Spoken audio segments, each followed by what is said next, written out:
안녕하세요. 종교인문학 최정원 교수입니다. 오늘은 이제 63강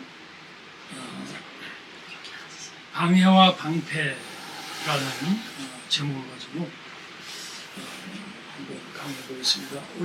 제가 지금 하고 있는 거는 누가복음 5장 1절에서부터 나오는 베드로가 밤새 고기를 못 잡았지만 예수님의 말씀 명령에 순종해서 엄청난 물고기 잡는 과정을 제가 지금 하고 있는데, 오늘은 그 과정 속에 방해와 방패가 라는 제목으로 이제 해보겠습니다. 인생의 방해와 방패, 설명 필요 없죠? 여러분의 하는 일, 가정, 하루하루 삶 속에 누구나 다 방해물이 있고 다 자신의 삶의 목적에 그런 요소들이 있죠. 병, 가난, 인간관계 등등. 그 다음에 방패도 있어요. 쉽게 말하면 내가 이런 방해물, 어려움이 있을 때 무엇을 방패로 삼는가, 무엇으로 극복하는가, 그런 게 있죠. 그래서 말씀드린 대로 오늘은 베드로가 예수님의 말씀을 듣고 그것을 실천하는 과정에서 일어나는 그의 마음의 상태, 그래서 말씀의 심리학의 3단계 이렇게 말했어요. 그게 뭐냐면 말씀에 대한 의문의 단계예요. 인터로게이션. 처음에 주님이 인비테이션이 있었죠. 그 다음 주님의 말씀이 있었고, 그 다음에 인디비주에이션, 개인적으로 명령했죠. 그 다음에 그 말씀을 들었을 때 베드로에게 오는 건 이제 인터로게이션. 베드로의 의문이에요. 보세요. 시몬이 대답하고 그래, 선생님, 우리들이 밤새도록 수고했으되 잡은 것이 없지만, 여기서 이렇게 간단하게 나왔지만 이 속에는 의문이 있는 거죠. 뭐요? 내 경험으로는 한 마리도 못 잡았는데 예수님 이걸 그물을 내리라고, 그 의문이 있는 거예요. 그래서 인디비에이션, 예수님의 말씀을 개인적으로 받은 다음에는 그 말씀에 대한 의문의 단계가 오는 거예요. 이거는 누구나 다 있어요. 우리가 믿지만 이게 온다라는 거예요. 그러면 인터로게이션이 뭐냐면 이게 신앙의 방해물이에요. 의심과 의문 때문에 성경 안 믿는 사람들 많잖아요. 그렇죠? 그 말씀에 대한 의문의 단계인데 그게 이성적 질문의 단계예요. 베드로는 업으로서 전문가란 말이죠. 내가 밤새서 못 잡았는데 뭐 지금 졌다 던지라고? 그거예요. 근데 신앙의 방해물을 신앙적 방법으로 해결해야 돼요. 내 신앙에 어떤 방해물이 있을 때는 인간적인 방법으로 해결하려면 해결이 안 돼요. 그럼 어떻게 했냐? 신앙의 의문을 질문으로 바꾸는 거야. 의심을 질문으로 바꾸고 신앙의 질문을 배움으로 바꾸는 거예요. 그래서 이 유명한 말이 있습니다. Faith seeking understanding. 믿음은 이해를 찾는다, 구한다. 보세요. 말씀 자체가 로고스라고 하잖아요. 하나의 말씀, 말씀의 능력, 말씀의 빛, 말씀의 지혜 많지만은 태초의 로고스인데, 로고스란 말 자체가 영적이면 지성적인 걸 포함하고 있잖아요. 로고스라는 게. 그래서 Spirit and Truth. 아버지께 참되게 예배하게 한 자들은 영과 진리로 예배할 때 본다. 그러니까 예수님께서 우리가 예배할 때는 영으로 예배하지만 동시에 진리로 예배해야 된다. 그럼 진리가 뭐예요? 스피릿은 영혼의 영역이에요. 트루스는 인식의 영역이에요. 그러니까 우리가 믿는다고 할 때는 트루스의 영역이 함께 가야 된다는 걸 의미하는 거죠. 그래서 스피릿 앤 트루스, 진리는 진실의 이치예요. 그러니까 진리는 원리예요. 원리는 사물의 법칙이고 이치와 법칙은 인식의 영역이다라는 거예요. 그래서 신앙인의 방식은 뭐냐면 예수를 믿는 거예요. 믿는 거. 그 다음에 예수를 깊이 생각하라. 예수를 생각하는 신앙. 그게 배우는 거죠. 예수님을 그냥 믿기만 하면 그것도 중요하지만 그 다음에는 예수를 좀 이따 나오지만 믿고 생각해야 돼요. 그래서 예수를 깊이 생각하라. 예수를 생각하는 신앙. 근데 인류적으로 말하기는 좀 그렇지만 우리 대체로 한국 문화, 한국 국민의 속성이 예술성이 강해요. 감성이 강하다 보니까 좀 생각하고 이런 건 좀 약하지 않은가. 근데 성경에는 예수를 생각하는 신앙, 예수 믿는 믿음을 생각하는 신앙, 있다는 거예요. 그래서 성경 에베소 4장 13절에 우리가 다 하나님의 아들을 믿는 것과 아는 일에 하나가 되어 온전한 사람을 이루어. 여기 뭐라고 그래요? 아들을 믿는 것과 아는 일에 하나가 되어. 여기 보면 믿는 것과 아는 것이 하나가 되라고 그러잖아요. 믿는 것과 아는 것이 뭐냐? 믿는 건 신앙의 문제예요. 많은 사람이 알고 믿으려고 그래. 믿고 알아야 돼. 물론 믿기 전에 이제 아는 것도 필요한데 일단은 믿음이 먼저예요. 믿고 신앙의 문제. 아는 것은 진리의 문제예요. 그래서 신앙에는 간증적이고 주관적인 체험이 있고 진리는 뭐예요? 변증적이고 객관적이고 학문적인 거예요. 이 두 가지가 잘 될 때 균형을 이룬다는 거예요. 이건 이전에도 했지만 중요해서 한 번 더 합니다. 올바른 신앙인의 자세. 베레아에 있는 사람들은 데살로니카에 있는 사람들보다 더 신사적이어서 간절한 마음으로 말씀을 받고. 이게 뭐예요? 이게 바로 믿는 거야. 그 다음에요. 이것이 그런 거야. 날마다 성경을 상고함으로. 이게 뭐예요? 진리의 문제예요. 그러니까 이 베레아에 있는 사람은 말씀을 받고 말씀을 상고했다. 간절한 마음으로 말씀을 받고 말씀에 대한 배움의 자세예요. 하나는 말씀에 대한 믿음의 자세예요. 간절한 마음으로 말씀을 받는 것, 믿음의 자세. 간절한 날마다 성경을 상고하는 것은 배움의 자세. 그렇죠? 그래서 이것이 그런가요? 그게 뭐예요? 생각하는 믿음이라고. 처음엔 믿음을 받았지만 이것이 정말 진짜인가? 왜 진짜지? 이 말씀의 진리가 어떻게 진리지? 생각하는 믿음. 근데 그 생각하는 거는 변증법적으로 해야 돼. 변증법적으로 뭐냐면 반과 정과 반이에요. 그게 뭐예요? 정의 하나의 말씀이란 반은 뭐예요? 인간의 이성이라고. 인간의 이성은 말씀을 반대해요. 저절로 인간의 이성이 말씀을 쉽게 못 받아. 그러니까 말씀과 이성. 그 다음에 또 정은 뭐예요? 하나님의 말씀이 진리야. 나의 삶은. 말씀이 안 돼. 이게 부딪힌단 말이에요. 그러나 부딪힘을 통해서 한 걸음 앞가로 나간 게 변증법이라는 거예요. 그러니까 우리가 믿는 믿음, 배우는 믿음, 생각하는 믿음. 어떻게 생각하나? 변증법적으로. 그래서 두 종류의 구도자가 있어요. 첫째는 진리를 몰라서 진리를 찾는 사람이 있어요. 원래 많은 종교인들, 원래도 하나님이 정말 계시게 찾는 사람. 두 번째 구도자는 누구예요? 진리를 안 후에 진리를 찾는 자예요. 우리 많은 믿는 자들이 예수 믿음 다 됐다고 생각해요. 바울이 뭐라고 합니까? 뒷것은 잊어버리고 표대를 향한 찾아갑니다. 그래서 구도자는요, 이렇게 예수를 믿어도 계속해서 하나님의 말씀을 따라가야 된다. 그래서 구도자의 생각하는 신앙은 뭐냐면, 구도자는 이제 진리를 배우는 사람인데 뭐냐? 말씀에 대한 합리적 질문을 해야 돼요. 둘째, 우리가 질문을 할 때 내 생각의 속성을 질문해야 돼요. 이게 잘못하면 합리주의로 가는 거예요. 그러니까 말씀을 질문하다가 이게 안 된단 말이야. 그래서 이거는 아니야. 말씀이 아니야. 이렇게 그냥 합리주의에 빠져가지고 이성이 말씀 위에 올라가는 거예요. 그러니까 말씀에 대해서도 합리적으로 질문하지만 내 생각 자체도 생각에 한계가 있다는 걸 생각해야 돼요. 그리고 일반적인 세상의 진리에 대한 신학적 사고를 해야 돼요. 예를 들어서 진화론, 무슨 해체주의, 이런 일반적인 그건 진리도 아니지만 어쨌든 세상에서 진리로 여겨지는 것에 대해서 우리가 성경을 가지고 그 사고를 해야 돼. 그럴 때 진리에 대해서 우리가 세상에 대해서, 나에 대해서, 말씀에 대해서 균형 있는 진리를 얻을 수 있다는 거예요. 그래서 독일의 철학자 오이켄, 이것도 이전에 한 번 했지만 전 중요하면 한 번 더 합니다. 여러분, 종교의 4단계를 말했어요. 믿음의 단계, 비판의 단계, 체험의 단계, 최종 신앙생활의 단계. 믿음의 단계는 뭐예요? 이거지?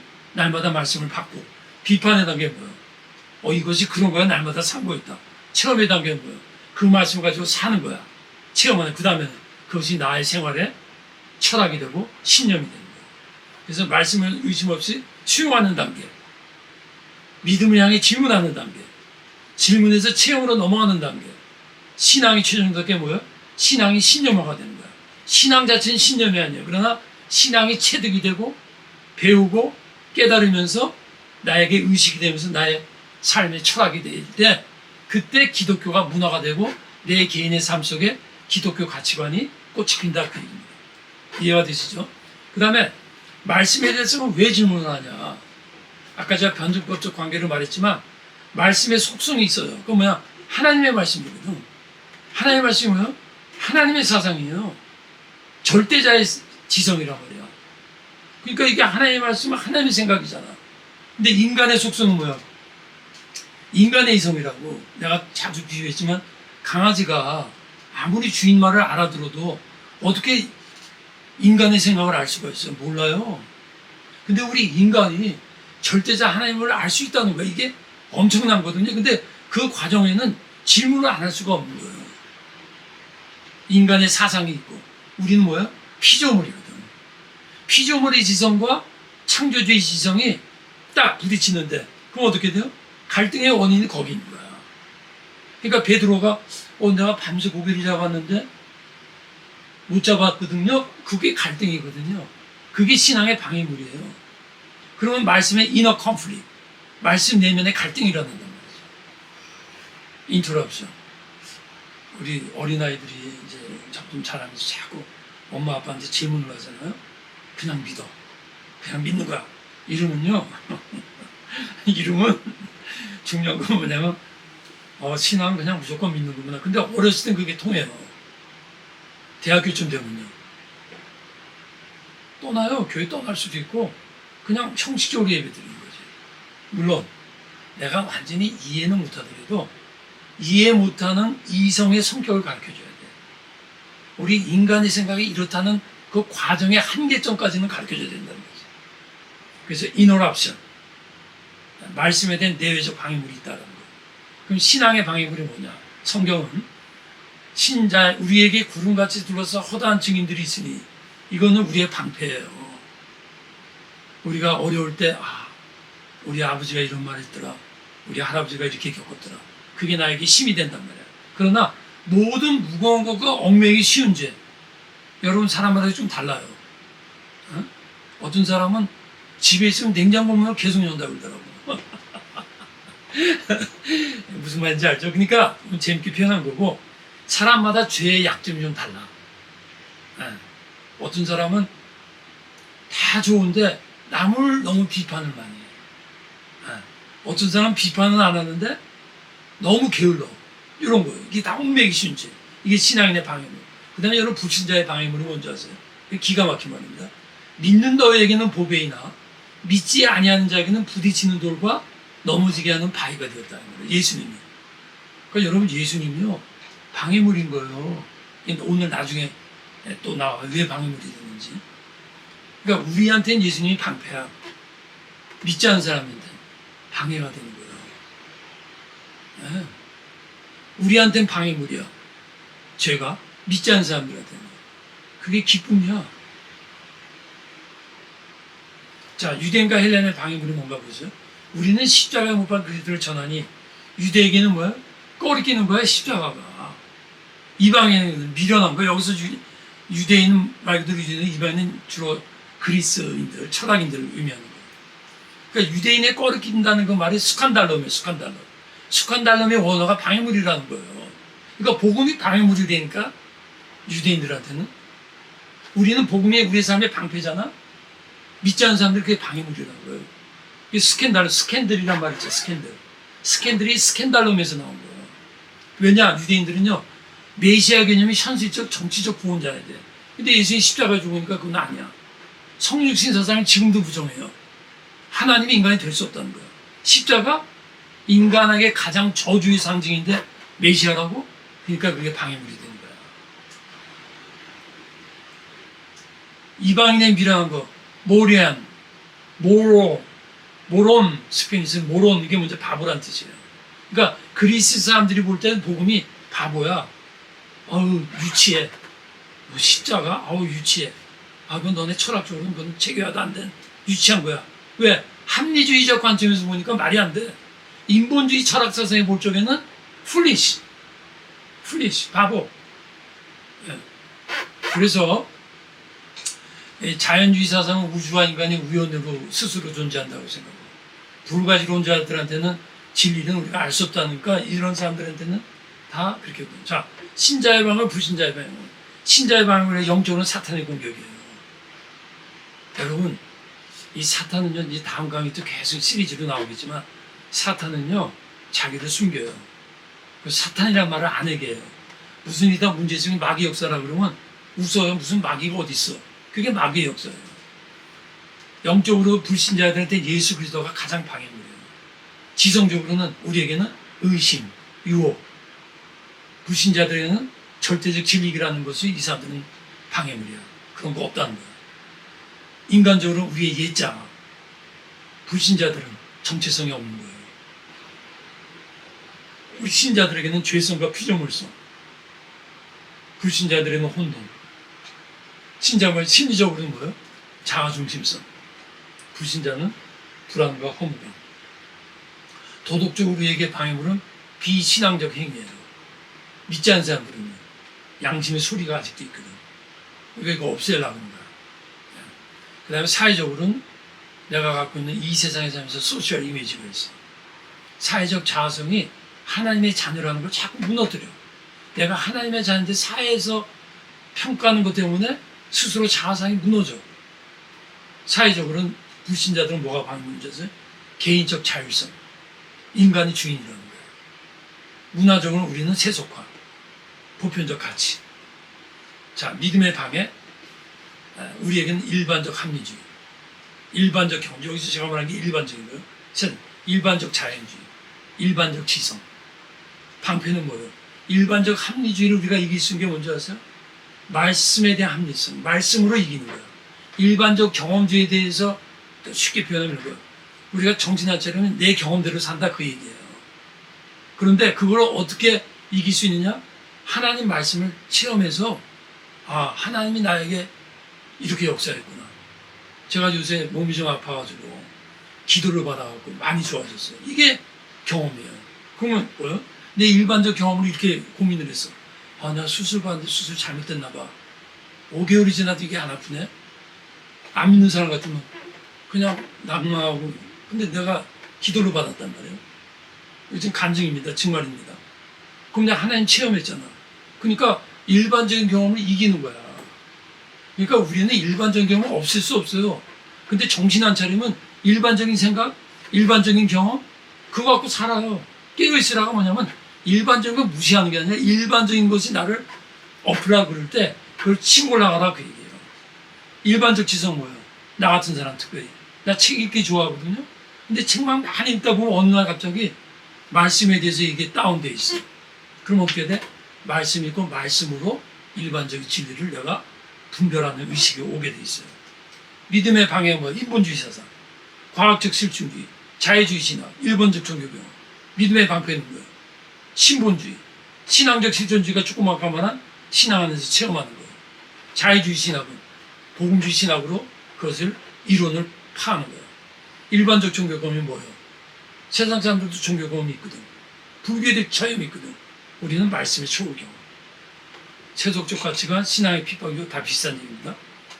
네, 그래서 오늘 요까지 이제 믿음의 방해와 방패에 대해서 이렇게 해봤습니다. 감사합니다.